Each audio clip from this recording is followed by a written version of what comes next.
Good evening. My name is Herb Stumberg. I'm the board chair at Trinity University. And I had the great pleasure of meeting Danny when Tom Sims, who chaired our presidential search committee, brought him to the Argyle for us to meet. And I had read his bio, which is impressive. Austin College, degree in Spanish with honors, of course. Going to Kansas, getting a master's in Spanish, getting his PhD in Spanish, doing papers in Mexican literature and culture, getting numerous awards, and ending up being the chair, the dean of the School of Liberal Arts at Kansas. And I'd seen that, and I met him, and he's such a modest person. And then we got to visiting, and I went, he shook my hand, and his hands were calloused, and they wrapped around my hand and he shook them.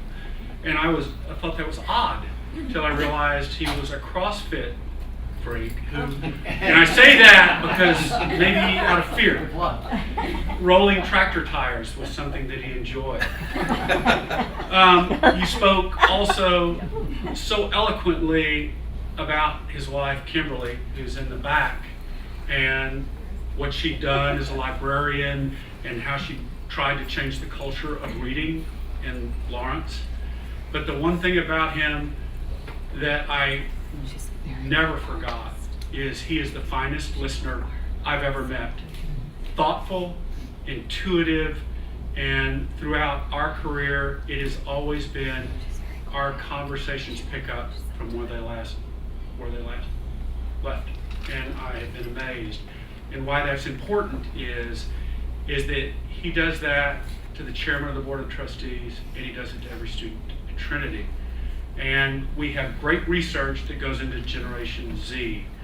But what Danny adds to it is that he's spoken to all these kids. They speak to him, and he listens and hears what they have to say. And that's why tonight is different. Danny Anderson, the 19th president of Trinity University.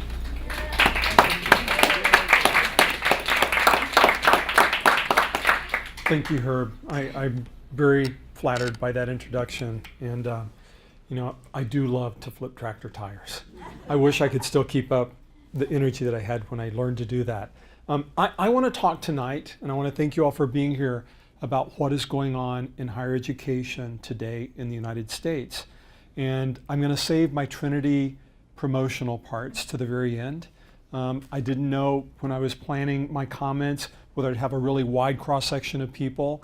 But everything I'm saying, I think you can think about the way that it really does apply to the situation of Trinity. And it's important because I'm imagining as you sit around and think about people you know, choices of people, think about where will they go to college, this is the context that I think that we're all living in. And so everything I'm going to talk about is the changing landscape of what is going on in higher ed today. I like this image, and if you are like our students, your favorite program on TV is Game of Thrones. And everyone knows winter is coming.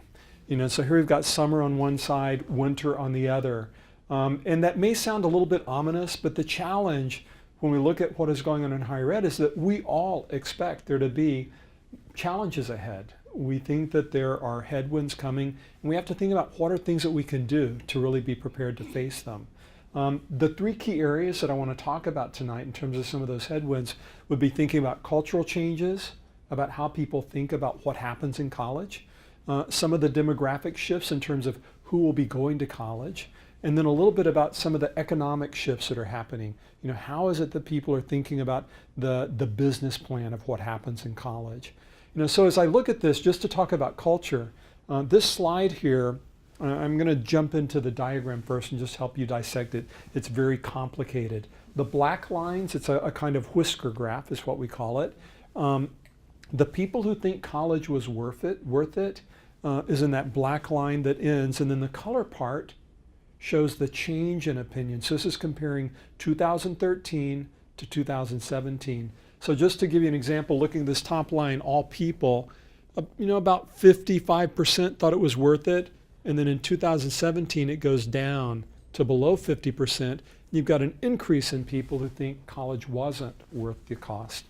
That is one of the challenges that we face thinking about culture. What is going on when people think that a college degree is not something that you carry with you for the rest of your life? A college degree is not something that is trying to help you shape and become the person you want to be for the rest of your life. A college degree is only something that helps you get your first job. It's only something that determines the salary of that first job. And so I think that difference in thinking, by and large, most of us thought about college as a way of preparing for our life, preparing for the world, giving us more than just a first job. And in many ways, it has become reduced to thinking only about that first job.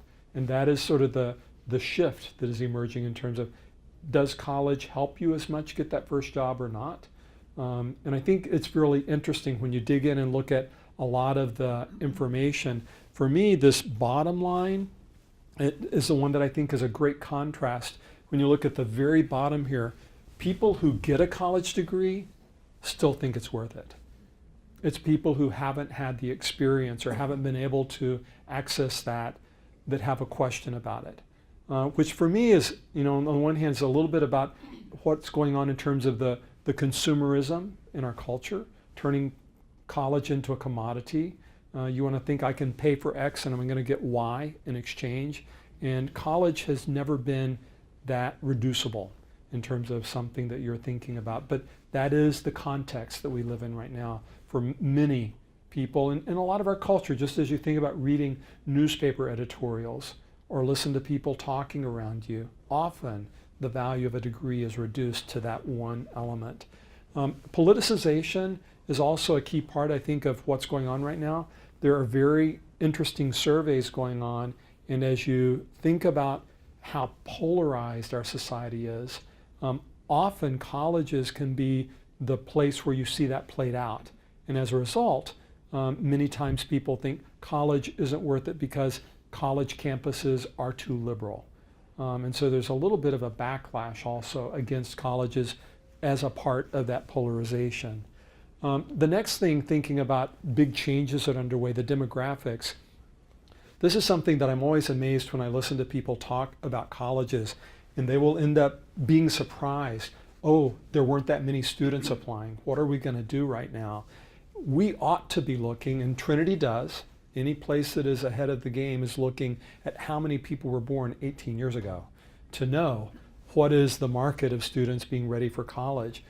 Everybody knows that there is a downturn right now in the number of college-age students, and it's going to continue for about the next decade. So when you look at this map, the blues are showing places where we have an abundance of college-going students, or the number may be increasing. The red and the oranges are places where there are going to be fewer and fewer students. And if you look at this, often we think about the Northeast as being the place where we have a high density of population, a lot of people, but the Northeast is going to have far fewer students competing to go into college. Texas is one of those blue states where we have a lot of students. And so the thing that is happening right now, all of the small schools that you think about and know on your list of important names in the Northeast all have recruiters trying to get Texas students to go to college in the Northeast. And so it's a very interesting time when there is much more competition thinking about students. The entire country is thinking in a very different way. One interesting detail that you may not know is that since the Great Recession, students travel far less to go to college. They tend to stay much closer to home. All of those things have been in our favor, but thinking about Trinity, we accept the fact that we're going to have to compete far more for the students that we're looking for in the future. The other thing to think about is when you look at demographic change, we know that more of the students who are going to be going to college are going to have greater need for need-based merit.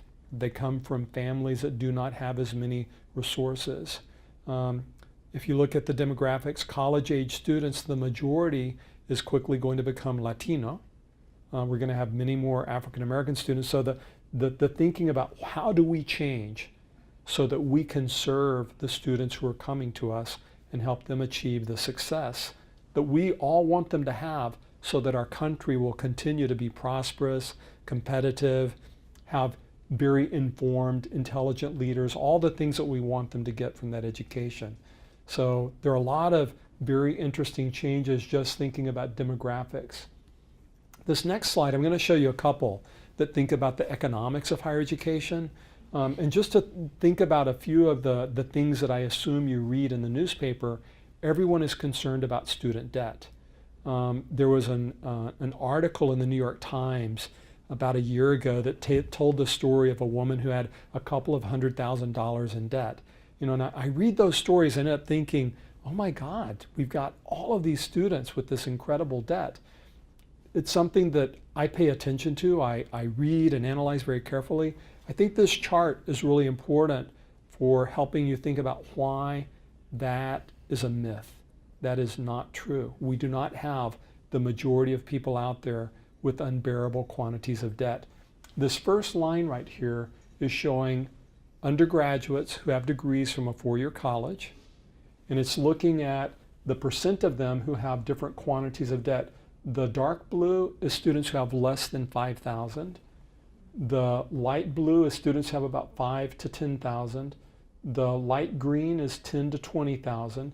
So if you look at that right there, we're talking about 2/3 of students in the U.S.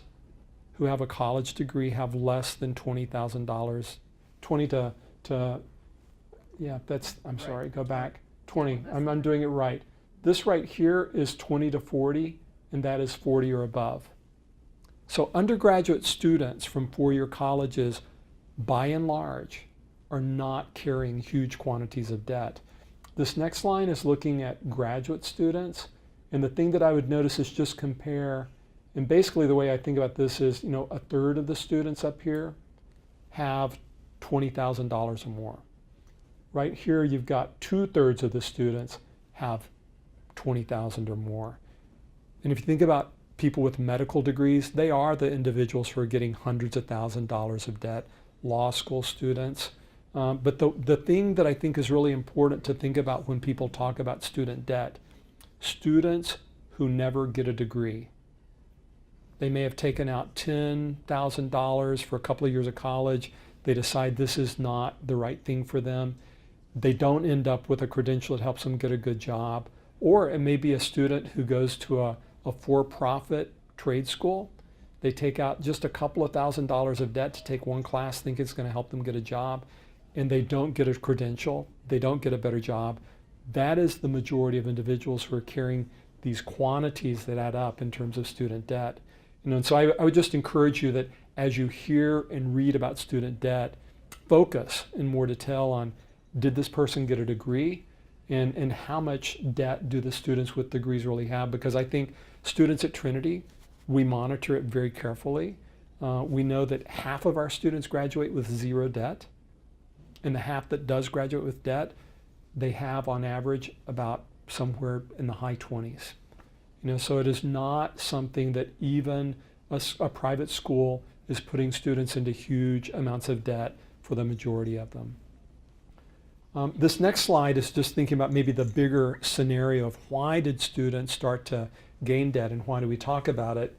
And this is a busy slide. If you look at the bottom lines that are dark blue, that shows the median salary of men as it has changed over time. And you're going to see the gender disparity in salaries in our country. The orange right beside it would be women's salaries. So this is the median looking at our country. The dark yellow line here is showing the rising cost of public higher education, and the gray line is the rising cost of private higher education. This point right here, where this all crosses, this is the Great Recession.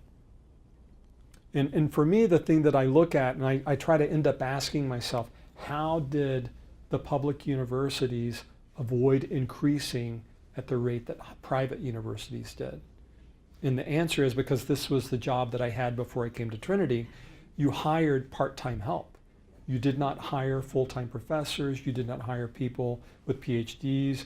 You used an increasing number of contingent, temporary, adjunct faculty members. And that is one of the real crises in higher education if you look at it from the point of view of faculty members, people talking about their job. they are very dissatisfied, feeling like, we are being taken advantage of to teach classes, but not really be a part of the institution. And I think that private schools, we rely on very few contingent faculty members. We have full-time faculty with PhDs teaching our students, and to keep that going and to keep those faculty rewarded with salary increases and helping them do the things we want them to do, we have increased in that way. So I don't defend this as being an ideal set of curves and lines and trends that we want to keep going on. That is part of the challenge. How do you reconcile the change in families' ability to pay for college with the increase in cost that it takes to be able to provide a phenomenal experience in college? Whoops. So this next slide, I've talked about those three key factors, thinking about culture, demography, and economics. Just to talk for a minute about private four-year colleges. We are an incredible group of schools. Some of the things that if you look across the US that I would say all of the small private schools talk about is that we're very affordable. We all provide an incredible amount of scholarship support to our students. People will often talk about what is the sticker price versus how much do you really pay. Most of our students get some kind of support to make it very affordable, and that's why we track the debt that they're acquiring to make sure that they're not getting into more and more debt. We really work on access to ensure that there's a great diversity of our students and that they are able to be very successful. One of the things that's very important is at a small school, we place a great emphasis on personal attention.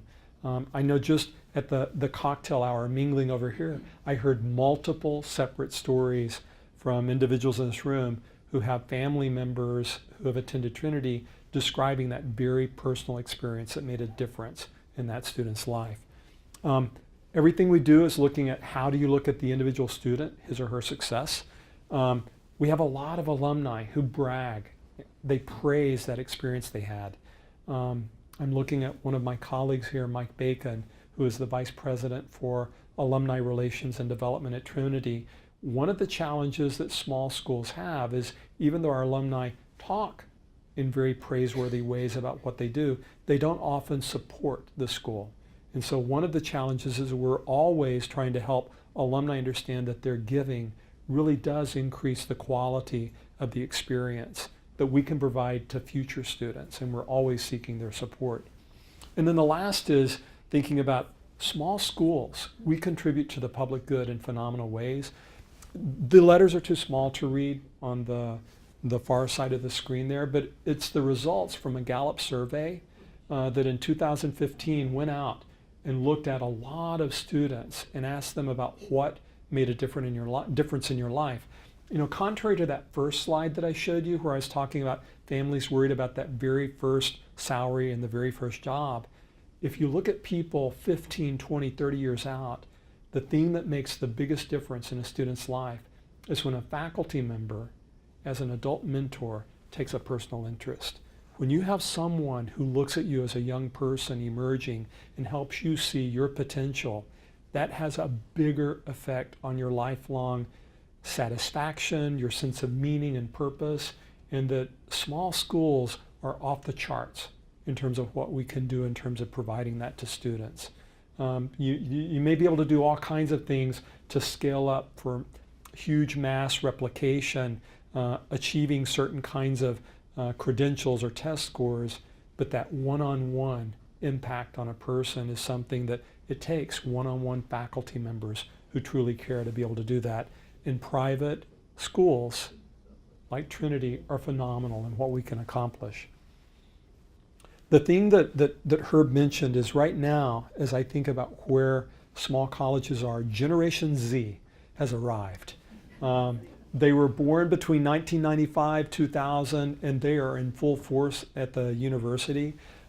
There's some comparisons here. Many of us have thought about millennials, which are right here, and they spend about 22% of their time multitasking across different kinds of computer screens. Surveys show that happens twice as much. 41% multitask across 5 different screens during their day.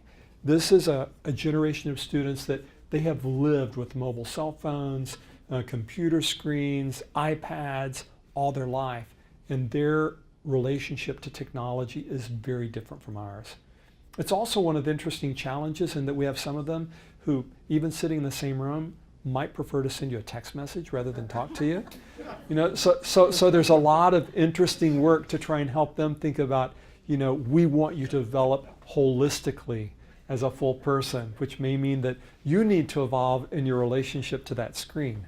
But the other thing is, you know, this is a generation that can sometimes get some negative stereotypes. They are phenomenal. They are so entrepreneurial.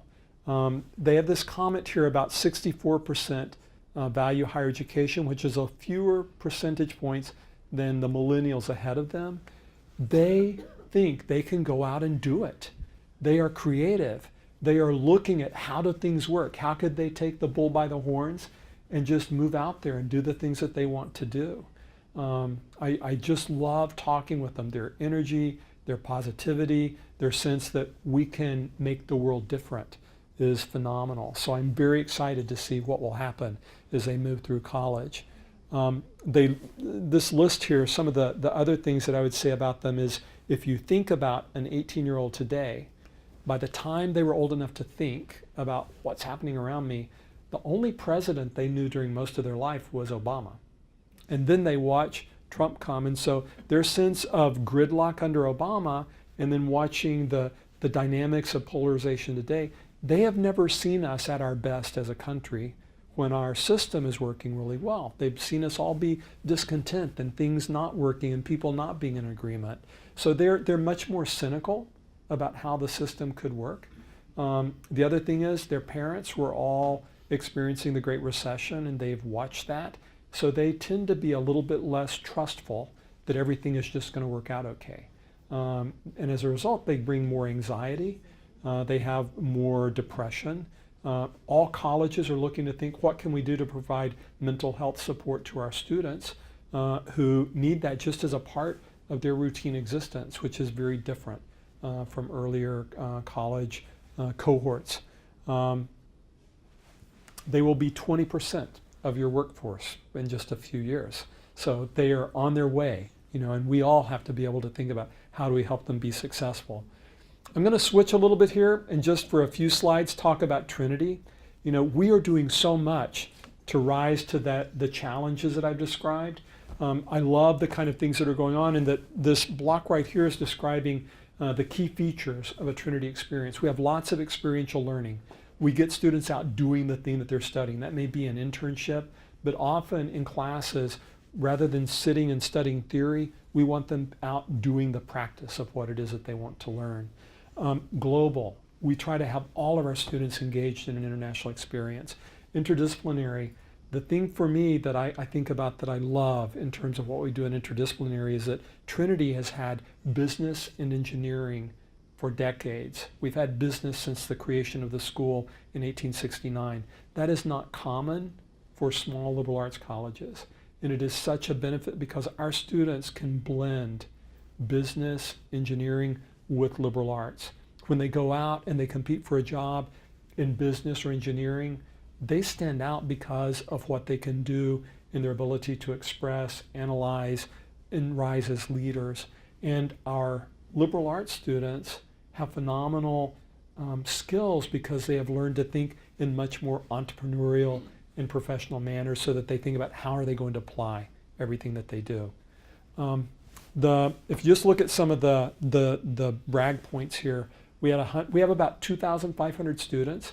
You tend to analyze each year what's happening with your graduating cohort or what happened last year. This last summer, we had 138 students who participated in undergraduate research with faculty, just doing individual projects. We had 108 students in the summer who were on paid internships. We have a great program that puts our students in startup companies in San Antonio so that they're a real part of the San Antonio economy. If you talk to business leaders in San Antonio, many will say, I want a Trinity intern for the summer. It will make a difference. 259 students studied abroad and about two-thirds of those were Trinity programs that we organize and lead in different countries.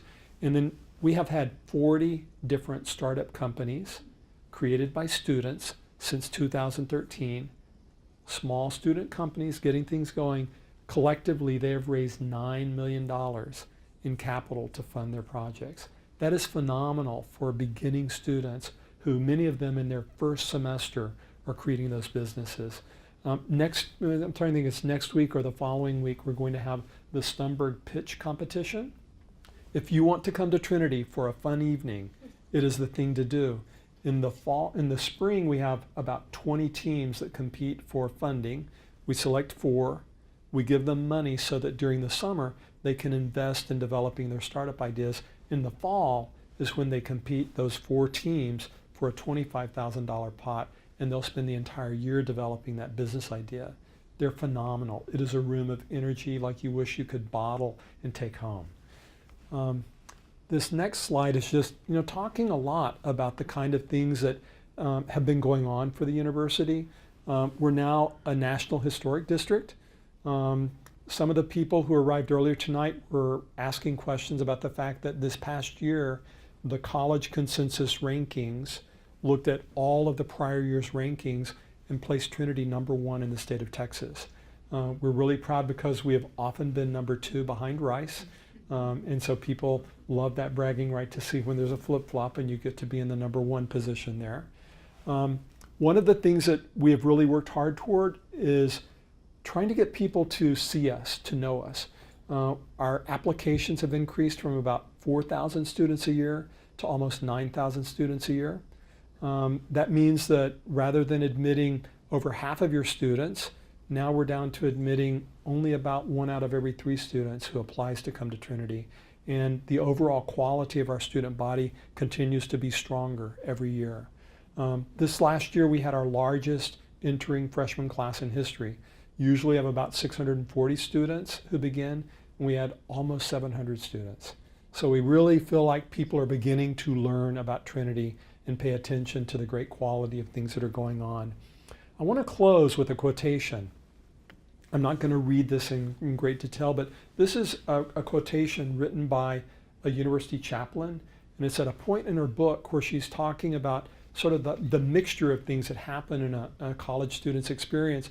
And she talks about a university experience is different in the United States. Culturally, we expect something different from a college. And she tries to separate out how in many cultures you have an apprenticeship for a job. And that in a liberal arts college in the US, you're getting an apprenticeship to help you think about a mentor who's going to help you anchor your vision of yourself, what you want to be in life.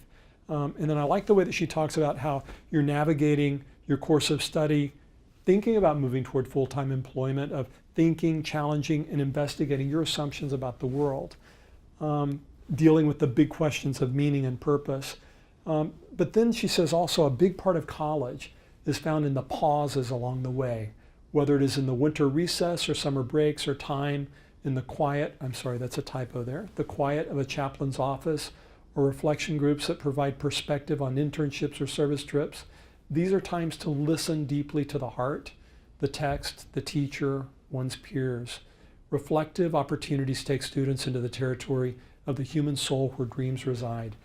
Now with this quotation, the thing for me that I end up thinking about is we do all of this and we provide some of that apprenticeship in how you're going to do things, getting ready for that first job you're going to have. We provide this incredibly close relationship between student and faculty member, between students and their peers. Anyone who's a Trinity graduate will talk about their classmates as being lifelong partners in a sense as they think about where they're going, what they do, the persons that they touch bases with to think about what impact this educational experience has had on them. But I really like the end part because Trinity alumni are incredibly reflective people. They are in touch with that part of their soul. And I think that the educational experience they've had from Trinity really does help them think about where their dreams are and where they can go. So I just want to thank you for spending time listening to my comments. I'd encourage you as you visit with your friends, to sort of help them think a little bit about those cultural challenges the economic challenges, the demographic challenges, and how they shape all of our conversation. But I'd also ask you to be very proud. In San Antonio, we have many wonderful schools. We each have a very different mission, and I hope you'll be proud that Trinity stands out. We bring renown to the city as one of the highest ranked universities in the state. We're highly ranked nationally. We stand out in many ways, and we're a real jewel in that crown of higher education in the city. So I thank you for your time, and I would be willing to answer some questions.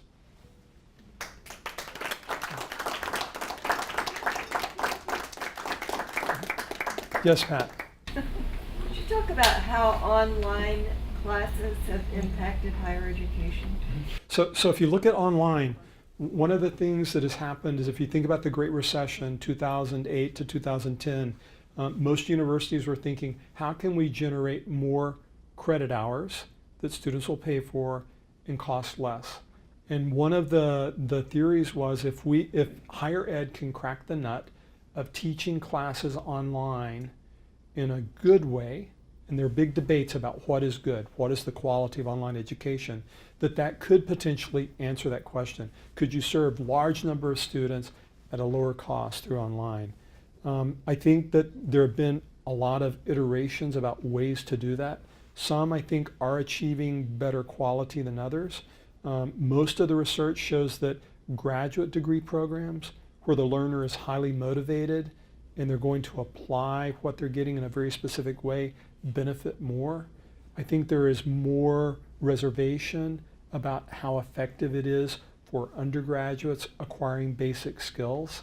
And I always end up thinking, if I were a parent, do I want my 18-year-old staying home on the computer in the basement rather than being out in college and learning some of the other things that could happen?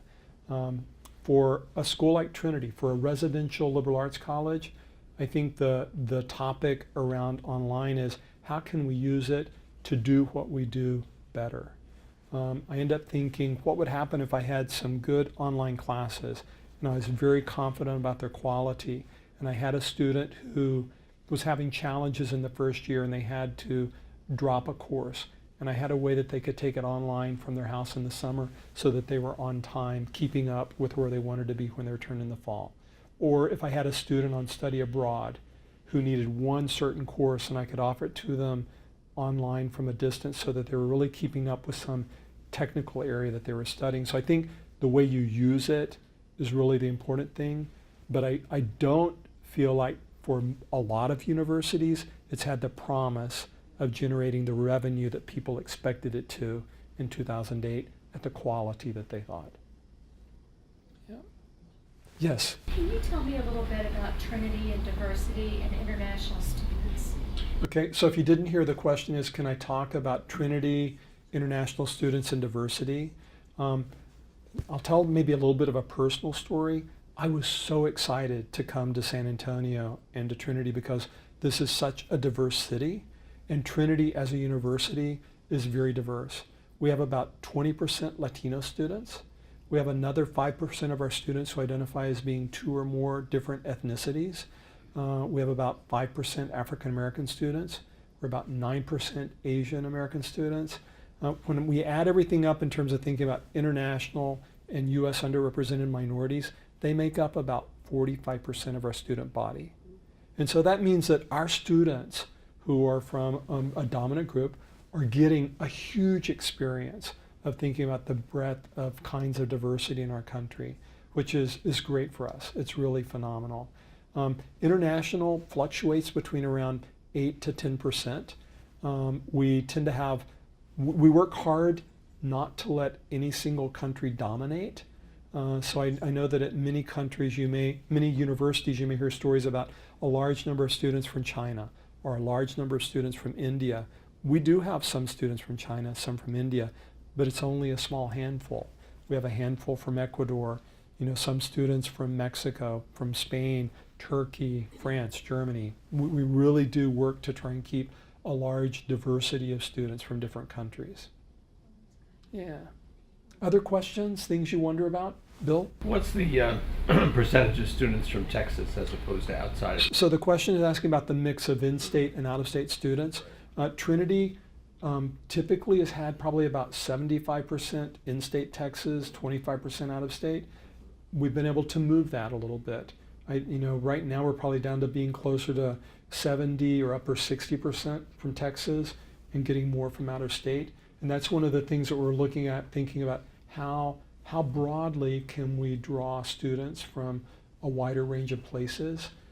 That is a bigger challenge today than it used to be, because after the Great Recession, across the country, students do not travel as far to go to college. Are there other questions? Yes. You talked about Trinity being number one over Rice now. What did y'all do to take? So I would say, so as I talk about college rankings, Seriously, man. Yeah. so college rankings are really, when they're in your favor, you love to brag about them, talk about them as much as you can, and when they're not, you downplay all the problems with them, why they don't work. And I think the thing is I end up thinking more than just an absolute position. College rankings sort of show packs of groups that run together. We're in the top, and that's really good. I don't know with the college consensus, how did they change their algorithm to flip-flop 1 and 2? For us, Complete Truth in Advertising, we love the U.S. News and World Report ranking, and they changed their algorithm, and we flipped from being number 1 to being number 2. So, it can happen to the best of us, and you don't like that. And, for some of them, I dig in and look at what are the things that are truly meaningful that we can control, that we want to change. And if that's something, then you work on it. But there are some universities that chase a ranking and they do things that aren't aligned with their mission, simply trying to be higher in the ranking. That's not being true to your mission. That's not going to help you in the long run. And so I think staying really focused on what it is that you try to do and be the very best at it, it will get recognized. What is that mission? So our mission at Trinity is we think about being the phrase we use is being a transformational liberal arts college. Everything I talked about in terms of the way that we focus on the individual and helping that individual transform, change, become their very best self, we look at every component of our curriculum as being a part of that. We also end up thinking we have a 3-year residential requirement. We're not in the hotel business. We want people to live in community because I think that by living together and working together, you will learn things about the human experience that you can't any other way. And we have very open, intentional, explicit conversations about how are we aligning that co-curricular experience with the curricular experience so that it adds up, so that those students leave and they truly are getting that transforming experience that we want them to have. What is the dorm situation as far as those people in the dorms? So the question is, what is the residential situation? We ask all of our students, we require all of our students to live on campus for 3 years. And we're working hard to try and make it very attractive for students to want to live on campus their 4th year. We think that when they live on campus all their time, we are able to provide them programming that enhances everything they get. When I started at Trinity, we had all of our residence halls, and we were in the process of developing a campus master plan. The campus master plan told us that our students would like apartment-style living as one of their options, and we were looking at building an apartment complex on the main campus when City Vista Apartments came up for sale just north of campus. We were able to buy them, which helped us leapfrog into that future where we wanted to have apartment-style living. So for juniors and seniors, we give them an option to pick to live in that apartment. And so we've gone from a few years ago having about 100 seniors wanting to live on campus to this year having about 300 living on campus. So it really is meeting their needs, helping them, really organize their lives. So we're very pleased. Yeah. Any other questions? Yes. Talk about the economic future for Trinity. Where are you? I know you're very successful, doing a great job. How do you feel that Trinity is positioned economically to move forward? So if you can't hear what is the economic future for Trinity? And I would say part of my presentation has been trying to frame the situation that every university, no matter what its situation, needs to be thinking, how do you reconcile the rising cost of college with families' abilities to pay. Many of the solutions that we're looking for is thinking about, can we persuade alumni, supporters and donors to help us build more funds for scholarships to support our students. That is the way that some of the most successful universities were able to reconcile, is that I would love to have us at the point where we could say any student with financial need, we have enough scholarship funding that we can promise that you can come here without worrying about that. It also means that I need to make certain that I have students who are able to pay, and that people know that the quality of what we offer is so good that they're willing to pay for it. I think that's one of the challenges that you have in Texas compared to the Northeast, is that many families who are able to pay to go to college will go to a less prestigious, less qualified place if it gives them more scholarship money.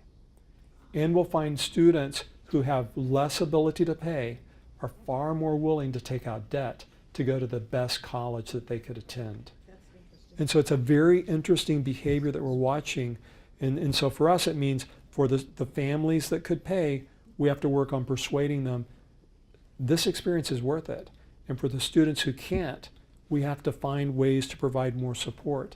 It also means that behind the scenes, you're looking at things like, how do you become leaner as an organization? How do you use technology and training and enhance skills so that some of the processes over time may require fewer employees so that you can reduce the overhead cost for what you're doing? But when you're looking at the fact that everything that's important about this experience is a personal relationship, you can't do anything other than think about, how do I provide good personal relationships? Yeah, and good faculty. Well, they are the ones who drive that, absolutely. Are there any other questions? Yes, Jane. What do you have now for endowment? Is that a fair question? Yes, that is a fair question. The question is, what does Trinity have now for an endowment?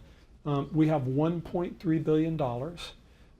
And if you think about that amount, that has been fairly consistent for about the last decade. So when I think about Trinity, what it tells me is that endowment has been phenomenal. It really positioned us for the success that we have, and it got us here. And that as a president, my responsibility is to work really hard to try and grow and raise more money to make that endowment be larger. I look at a university like Rice.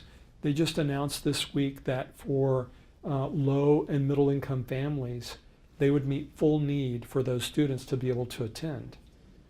Rice has a far larger endowment than Trinity does. If we could find the right partners to help us make an investment to do that, it would really make a difference, not only for the university, but for generations of students to come. The other thing that is important to think about, I mentioned political polarization. During the last year, 2017, we saw the Tax Reform and Jobs Act, and it included, in order to be able to provide tax relief to businesses, you have to think, so who are we going to tax to make up for it? And they decided to tax university endowments. So Trinity is in the group of universities that fall within that group, and we will pay a tax. So it means, we are looking at money that could be going directly to student scholarships, going to pay a tax relief bill. And all the details are not worked out on that. I can't tell you exactly how much it would be, but that is not the way to help students who will have the jobs and pay the taxes to make our country better. Well, and that makes it more difficult to raise the endowment, too. Yep. So the comment she had is that tax makes it more difficult to raise funds for the endowment. I do think that some individuals will continue to give, simply knowing that this is one of the best investments they could make. And then I also expect that we'll have some donors who think about, are there other kinds of vehicles that they could create that might not have that kind of a tax? So far, the challenge is even a trust that is set up by another person, if we are the beneficiary, that trust counts as part of the total that we get taxed on. So. that's not the happy question to end on. This has been a great evening. Paula.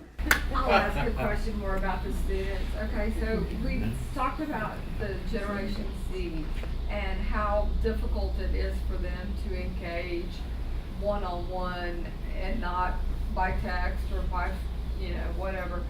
So what is the university doing? Because since the experience of engaging with the professor one-on-one seems to be such a huge part of private college experience and public college experience. And I could say for me, it was a huge part of my experience at A&M. So what is Trinity doing to make sure that these students will engage one-on-one? How are y'all engaging these kids? So the question I think you heard is like, how do we address Generation Z with its love for technology? Our new curriculum is called the Pathways curriculum. In a sense, has built in some of the correctives for dealing with that. The requirements are focused on different kinds of skills that, rather than describing them in terms of a course that you have to take, we have courses that satisfy a skill you have to demonstrate. So being able to make an effective public presentation, being able to interact with people, being able to be a team member, all of those are kinds of things that we have built into that curriculum that really do require that we have people stretch themselves and grow. And then the other thing is, often we will be asked something like, well, do we want to let our food service develop a plan where students can take a food preparation kit to their residence hall? No, we want to force them to sit together and eat in the dining hall where they got to spend time together. And so they're just different kinds of small things that we're always asking, will this be a contributor to that positive, holistic experience that we have? The other things that I'd say is I may exaggerate a little bit in that our students are phenomenal.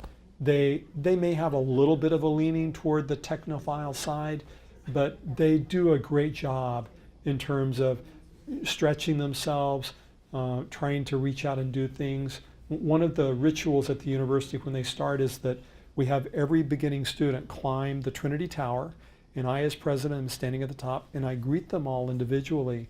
I think just that all of those signals that you are here as a person, we're going to talk to you, we're going to greet you, we're going to draw you out of yourself, is something that happens in multiple signals all the way from the very start. And it's one of the things that I love most about my job. So thank you all for being here.